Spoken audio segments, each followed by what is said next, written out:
I got a real question for you. Okay. Should we make podcasting equipment more expensive? Yeah, that's a weird question. More expensive? How much more expensive?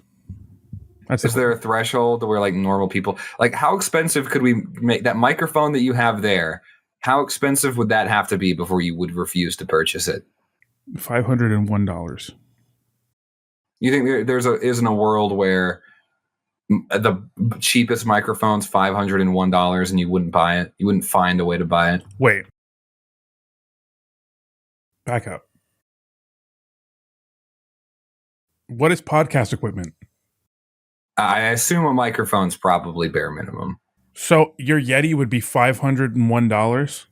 In your scenario, yes. So, but there's no podcast equipment below $501 in my scenario. There's no microphones, there's no headphones, there's no cameras that are below $501. Yes. Bro, make it $0. Free market, baby. You know what I'm saying? What are you talking about, you little goofball? You're a podcast capitalist. So here's free market. Here's how my brain works, right? You want more of this? Dude, everybody should have their own podcast so they can shut the fuck up when I go out. And let me tell you, dude, I have to tell you this. This is such a great thing No, that's honestly I kind of want you to go further on that idea that everyone should have a podcast. This is okay. So more people shut up. I cannot make my hair not look fucking stupid. I'm unshowered. How do you go out like in public? Like, how do you live with yourself? I don't know. What is this? It's like hi.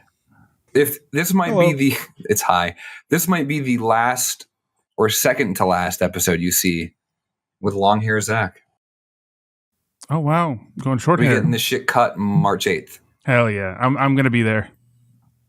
He's gonna tickle me. So okay, speaking of on the subject of everybody should have a podcast, I had a moment, and I don't know how to feel after that moment.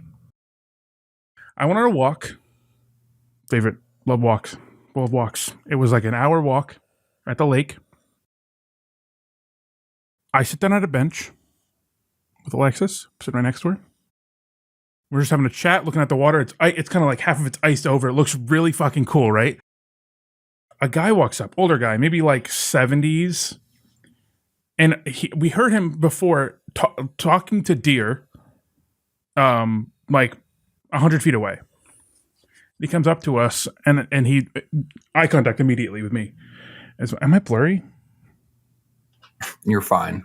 And he makes immediate eye contact with me, and he goes, "Thank you for bringing the deer around," or some shit like that. Or like he had some weird thing about as if I spawned the deer, or likes to spawn the deer.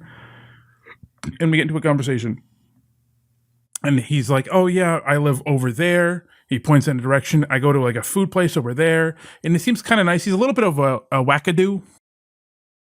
But he's a nice guy. I mean, he seems harmless. He's like in his 70s. He's like kind of cute, whatever. I think kind of cute is a little bit weird. He is a cute old man. You think you should have a podcast? Well, hear me out. He's yapping and yapping and yapping away. We talked about, he's like, "Oh, I went to Japan." I was like, "Oh, I want to go to Japan." Also Korea, but Korea is bad for spicy food, and I can't do spicy food, yada, yada, yada. We're having a whole conversation. And you can find food to eat. Let's be real. You were correct. But I was, just making conversation. But it was like a 5 or 6 plus minute conversation. And it ends really nicely. He's like, "All right, well, good luck, finding a, good luck with your plan to go to Japan and go to Korea, whatever." And then I said, "All right, yeah, no, see you later, dude." And he walks maybe 10 feet. He turns to the side. He looks at the water and he goes, "Man, this would be a great place to have sex." And he puts his headphones back on and he walks away. And I go, and Alexis is like, "Yeah." She's like, "Oh yeah, definitely."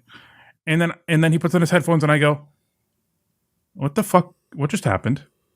I was like, "Why did he say that?" What the heck? I was like, what the hell? I was like, "Why did he say that? Why did he say that? Why did he say that?" But I'm like I'm kind of like almost scared when I say it. Like, why did he bring that up?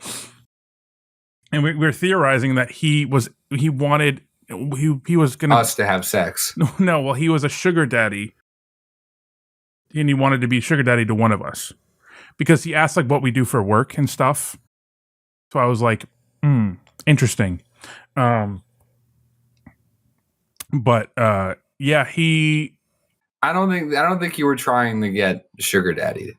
It depend. Well, if it didn't end that way, I would have thought the same thing. But it was very, very nice. He yapped a lot, and then he talked about fucking, and I'm like, I think you just met an autistic homeless man. Is that what people think? And you when live they in meet Cleveland.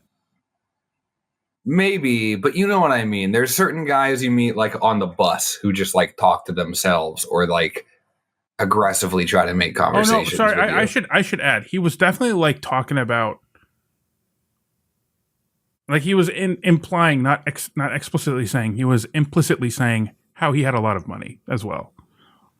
I should have included that part. He definitely was like implicitly being like, "Oh, I live on the beach. I go to this bistro. If they say that whatever his name was knows you, and I don't think he has any of this stuff, to be honest with you. Maybe not, but he also was talking about how he's drinking like this like super expensive wine from Greece or some shit like that. I'm like, I don't know. But he never popped the question. So his way of just walking away from you saying this would be a great place to have sex. His response he wants from you is you to like run over there and be like, I'll do it. Like what specifically do you think he was trying to get out of that? I think that in my head that was like the equivalent to like a 26-year-old sending a dick pic to like an OnlyFans model. Okay, but why is he like speaking to you in code? Why, like he's not trying to like. I think so. Here's how my brain works thinking about this guy. I think he heard, I have a job. We're living together. We are together. He